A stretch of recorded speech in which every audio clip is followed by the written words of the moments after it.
Sir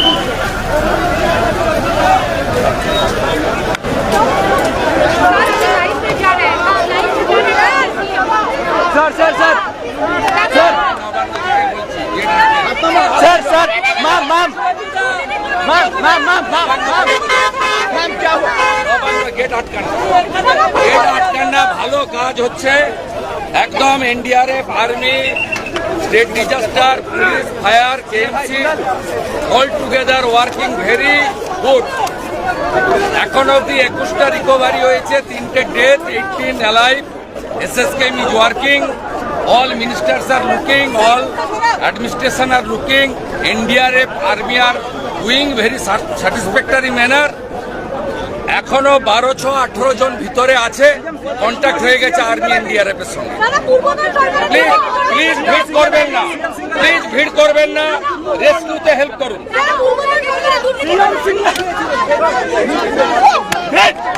এই মুহূর্তে বেরিয়ে গেলেন সিএম শুভেন্দু অধিকারী। তিনি বেরিয়ে গেলেন এবং তিনি জানিয়ে দিলেন তিনি নবান্ন থেকেই যা বলার বলবেন। তবে এই মুহূর্তে অফিসিয়াল স্টেটমেন্ট মুখ্যমন্ত্রীর তরফে যেটা জানা গেল যে এখনো প্রায় 15-16 জন ভেতরে আটকে রয়েছেন, 3 জন মৃত, বাকি সবাইকেই জীবিত অবস্থায় উদ্ধার করা গেছে, যা অত্যন্ত আশাবাদী বটেই। আশার কথাই শোনালেন যে উদ্ধার কাজ অত্যন্ত দ্রুততার সাথে চলছে এবং এই মুহূর্তে বেরিয়ে যাচ্ছেন মুখ্যমন্ত্রী শুভেন্দু অধিকারী। তিনি জানিয়ে দিলেন যে নবান্ন থেকেই যা বলান তিনি বলবেন আজকে। অত্যন্ত তৎপরতার সঙ্গে চলছে আজকের এই উদ্ধার কাজ। এই মুহূর্তে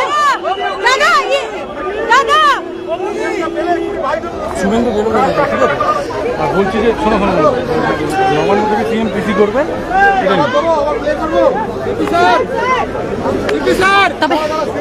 আমার স্টোরিটা বলতে যে দুজনকে পেয়েছি যারা এখানে ঘটনার খবর পেয়ে আশেপাশের লোক যারা ঠিক নয়, তাদের মধ্যে একজন যে মানে সেই সময় প্রশাসনের কেউ আসেনি আর কি, সে নিজেই আর কি হয় বিনফিন ছড়িয়ে আর কি উদ্ধার আহত হয়েছে। 4 বাইটও পেয়েছি আর আরও একজনের বাইট পেয়েছি। এই মুহূর্তে ঘটনাস্থল থেকে বেরিয়ে গেলেন মুখ্যমন্ত্রী শুভেন্দু অধিকারী। তিনি স্পষ্টভাবে জানালেন যে অফিসিয়াল স্টেটমেন্ট এই মুহূর্তে পাওয়া না গেলেও শুভেন্দু অধিকারী তিনি যেটা জানিয়ে দিলেন যে নবান্ন থেকেই তিনি যা বলার বলবেন এবং 3 জন মৃত এবং বাকি সকলকেই জীবিত অবস্থায় হাসপাতালে নিয়ে যাওয়া হয়েছে। তারা এই মুহূর্তে SSKM এ চিকিৎসাধীন এবং ভেতরে আটকা রয়েছেন যারা 15 থেকে 16 জন এখনো আটকে আছেন এবং তাদের উদ্ধার কাজে ড্রোন এবং স্নিফার ডগ নিয়ে চলছে গোটা উদ্ধার প্রক্রিয়া। এবং তিনি এনডিআরএফ এবং আর্মি সকলেরই অত্যন্ত প্রশংসা করে জানিয়ে দিলেন যে খুব ভালো উদ্ধার কাজ চলছে এবং সব মিলিয়ে খুব তাড়াতাড়ি যে গোটা প্রক্রিয়া হাতের নাগালেই চলে আসবে এই বিষয়ে তিনি কোনো রকম সন্দেহই রাখলেন না। তবে এই মুহূর্তে পুলিশি তৎপরতা এবং এনডিআরএফ এবং আর্মির তৎপরতা আরো বাড়ছে, যেহেতু বিকেল হয়ে যাচ্ছে, সন্ধে হয়ে যাচ্ছে। আলাদা লাইটের ব্যবস্থাও করা হয়েছে এবং আরো বেশ কয়েকটি অ্যাম্বুলেন্স এই মুহূর্তে ঢুকলো এবং কয়েকটি বেরিয়েও গেল, সেটাও আমরা দেখতে পেলাম। এরপরে যা অফিসিয়াল স্টেটমেন্ট আশা করছি যে নগরপাল তিনি এসে বাকিটা জানাবেন। ভেতরে রয়েছেন মন্ত্রী অগ্নিমিত্রা পাল এবং ইন্দ্রনীল খাঁ, তারা প্রত্যেকেই রয়েছেন। বিশ্ববাংলা সংবাদের পর্দায় আমি শ্রেয়া, সঙ্গে দেবস্মিত।